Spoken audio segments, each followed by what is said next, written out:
To a large degree, the tragic events that unfolded in Ukraine in 2013 and 2014 were driven by developments beyond Ukraine's borders. Of course, domestic factors also played a crucial role, but it was Ukraine's important geopolitical position and the clumsy interventions of competing outside powers pursuing their own self-centered agendas that pushed Ukraine into a bloody, violent war. The main protagonists were, on one hand, the US and the EU, which engineered a color revolution in 2014 and installed a pro-Western regime, and on the other hand, Russia, which sees Ukraine as its geopolitical backyard, and losing it means the contact line with NATO has moved further to the east. This is why Moscow engineered a referendum in Crimea and annexed it, and supported the rebels in eastern Ukraine, who have taken control of Donetsk and Donbass.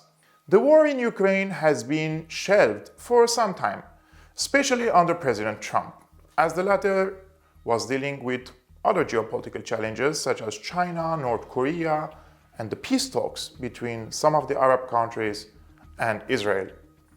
However, with Biden in power, he shifted the priorities of the US once again. The most important political and military event in 2021 was the withdrawal of US forces from Afghanistan, which raised questions about Washington's next steps on the foreign policy level, which in my opinion are: 1. Although the US abandoned the regime change war, the Biden administration wants the Syrian war to be frozen and stop the Syrian government from grabbing more territories from the terrorists. Biden doesn't mind the restoration of ties between Syria and the Arab countries, but at the same time, it doesn't allow full recovery of the devastated country. 2.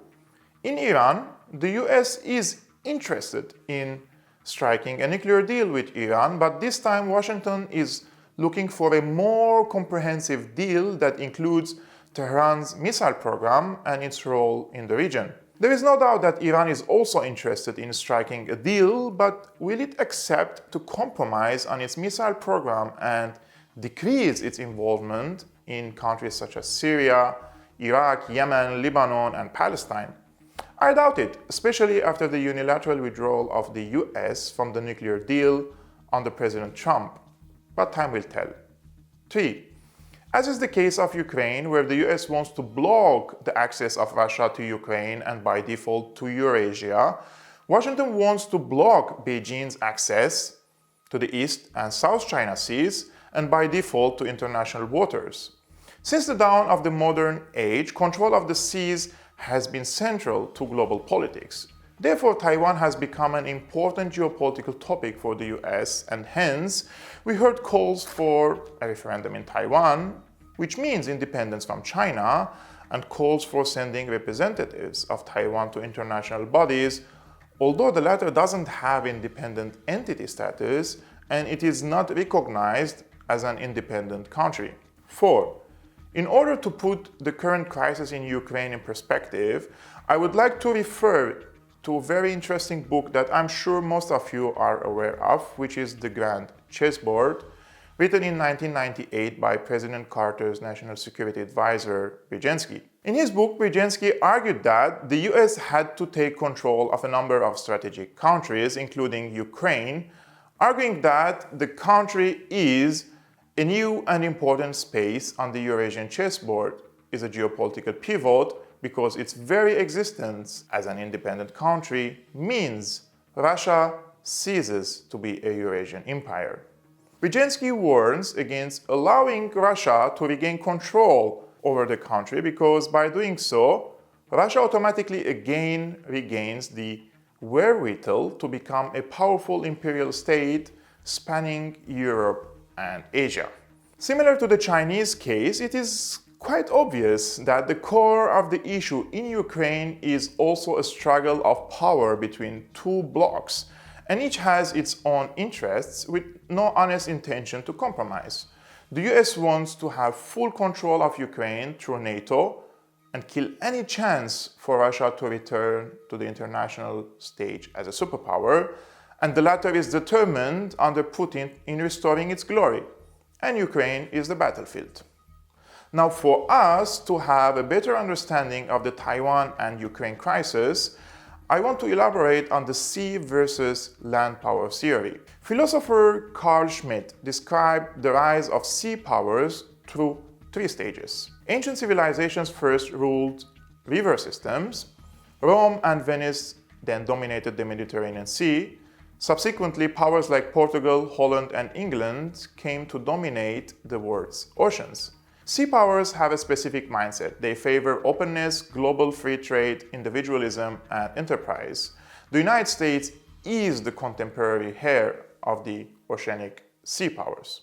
Throughout modern history, the sea powers have been opposed by land-based powers, Napoleon's France, Tsarist Russia, Imperial Germany, and the Soviet Union. Land powers are more inward-looking, and they emphasize community, collective action, security, and strong central rule.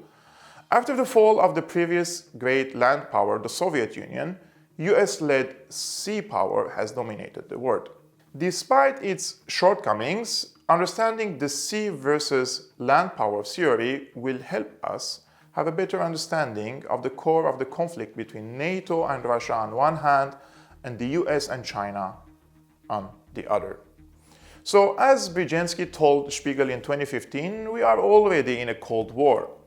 But whether it will become hot is the real question.